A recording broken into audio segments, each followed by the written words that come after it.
Experience the ultimate VIP. Great review. I even liked it. It's time for this. Ocean Drives films on Thursday with Eclipse Dine-In Cinemas Bundoran. Now serving pizza, hot dogs, ice cream and more to your seat. Find out more at Eclipse Cinemas. I hardly believe it's a week that has passed by, folks, but he's back on Zoom and he's live from Eclipse Cinemas in Bundoran. It's our man, Collie McFadden, with the latest. Good evening, Collie. Good evening. Yeah, it is flying by. You know, that big C word is around the corner and we'll be talking movies. I was already putting up posters for, Die Hard and Elf and all that sort of shenanigans already. But, we're not there yet, and we're not going to talk Christmas movies yet, because this is one of those weeks there's only one movie out. And sometimes that means there's not a lot on. And sometimes it means it's such a colossus, such a behemoth of a movie that everyone's saying, we're not opening today.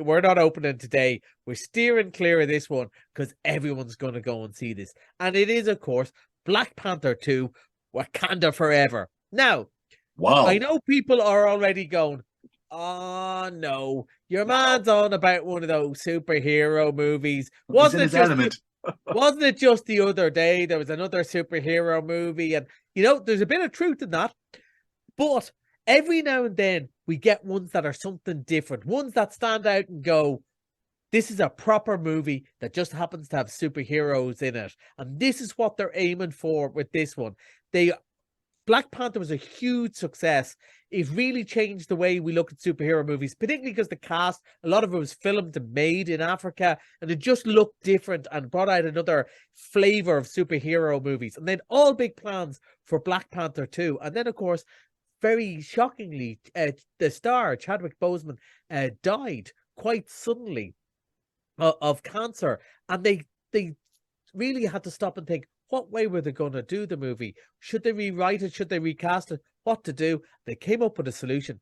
And we'll play a little clip, and then I'll tell you about how they succeeded. No woman, no cry.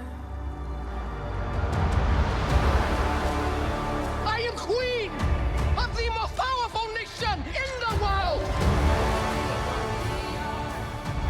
And my entire family is gone! Have I not given everything?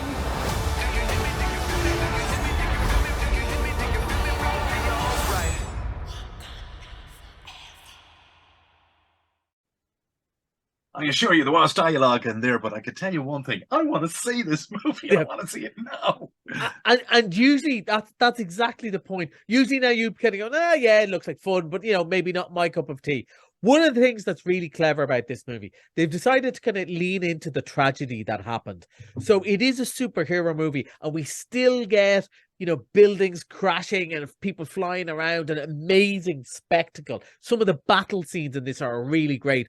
But also, it's a movie about grief. They lean in straight at the start, and it's about a grieving mother and a grieving sister. The mother is played by Angela Bassett, who you heard in this clip, and she's just so brilliant in it. I think she might be nominated for an Oscar. And to be nominated for an Oscar in a movie like this, which still has a guy flying around with wings on his feet, and shouldn't be anywhere near Oscar stuff.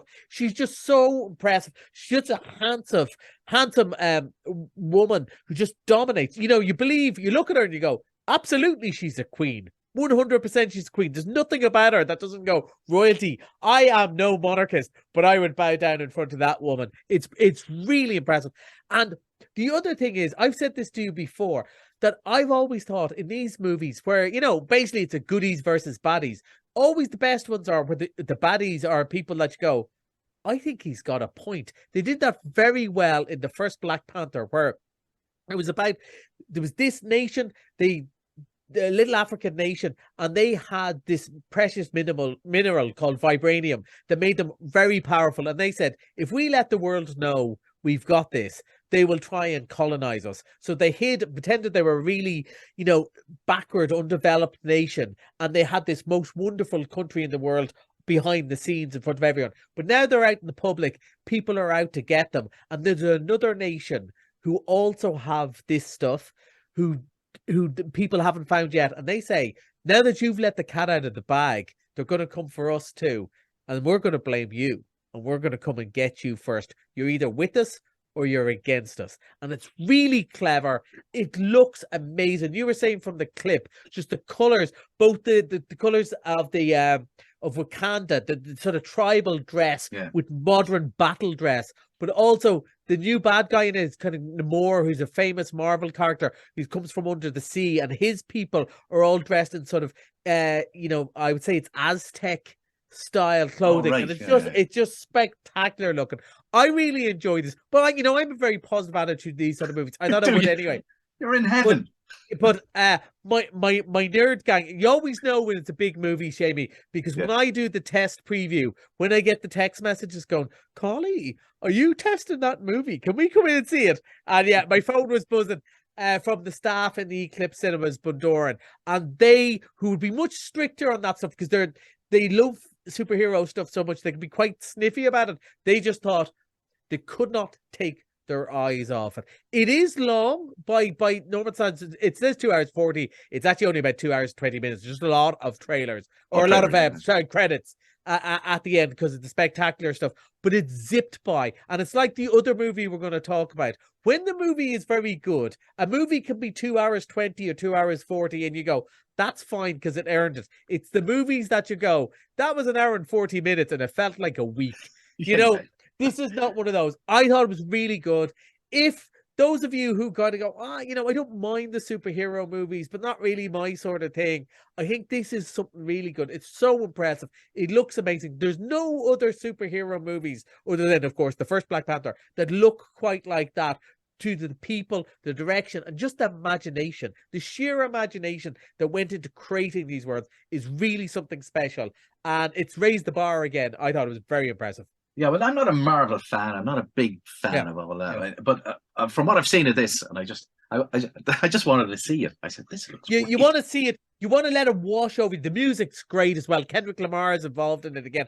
But just the mix of different music and the look of it. As I said, you know, we get a bit blasé about all the superhero movies, and I think they're generally really good. And for example, I really liked Thor this summer, but it was the same thing again, just done well. But this is something different. I think even you'd like it. That was a very backhanded compliment, but I mean, it's for everyone. Really impressive stuff.